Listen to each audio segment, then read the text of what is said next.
শারদীয় দুর্গাপূজার মণ্ডপে অসুরের মুখে দাড়ি লাগিয়ে সাম্প্রদায়িক সম্প্রীতি নষ্ট করার চক্রান্তে পেছনে ফ্যাসিস্টদের দোসরদের মদত রয়েছে, যা ইতিমধ্যে প্রতিমান হয়েছে।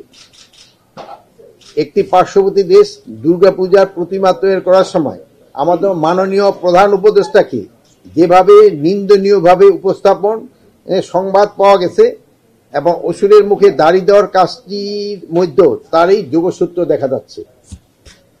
কিন্তু আইন শৃঙ্খলা রক্ষাকারী বাহিনী সক্রিয় ভূমিকা, গোয়েন্দা সংস্থার সময় কড়া নজরদারি, দুর্গাপূজা উদযাপনের জন্য গঠিত পূজা মণ্ডপ কমিটির সহযোগিতা এবং আপনাদের সহযোগিতায় আমরা এই কুচক্রীদের চক্রান্ত নস্যাৎ করতে সক্ষম হয়েছি।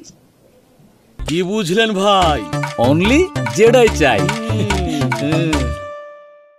যে ধর্ষণের ঘটনাটি এত তুলকামাল কাণ্ড হয়েছে, মেডিকেল রিপোর্টে সেই ধর্ষণের কোনো আলামতেই পাওয়া যায়নি। সেনাবাহিনী যেমন অন্যান্য আইন শৃঙ্খলা বাহিনী পাহাড়ের সাধারণ জনগণকে পাহাড়ি বাঙালির সহযোগিতায় এই ঘটনা আমরা সুষ্ঠু এবং সুন্দরভাবে মোকাবেলা করতে সক্ষম হয়েছি। ইতিমধ্যে পার্বত্য এলাকার অবরোধ ও 144 ধারা প্রত্যাহার করা হয়েছে। ফ্যাসিস্ট ও তাদের সহযোগীরা কয়েকটি পূজা মণ্ডপে অসুরের মুখে দাড়ি লাগিয়ে ধর্মীয় বিভেদ এবং সাম্প্রদায়িক উস্কানি ও সহিংসতার সৃষ্টির পায়তারা করেছিল। এই ঘটনায় কিছু ফ্যাসিস্ট বুদ্ধিজীবীদেরও ইন্ধন ছিল, কিন্তু তাদের সেই ষড়যন্ত্র সফল হয়নি।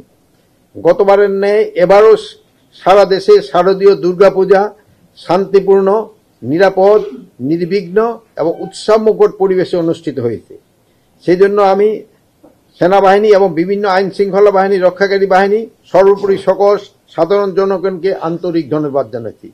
আরও ধন্যবাদ জানাচ্ছি আপনাদের তথা বিভিন্ন গণমাধ্যমে যারা সঠিক তথ্য পরিবেশন করে জনগণকে সচেতন করেছেন।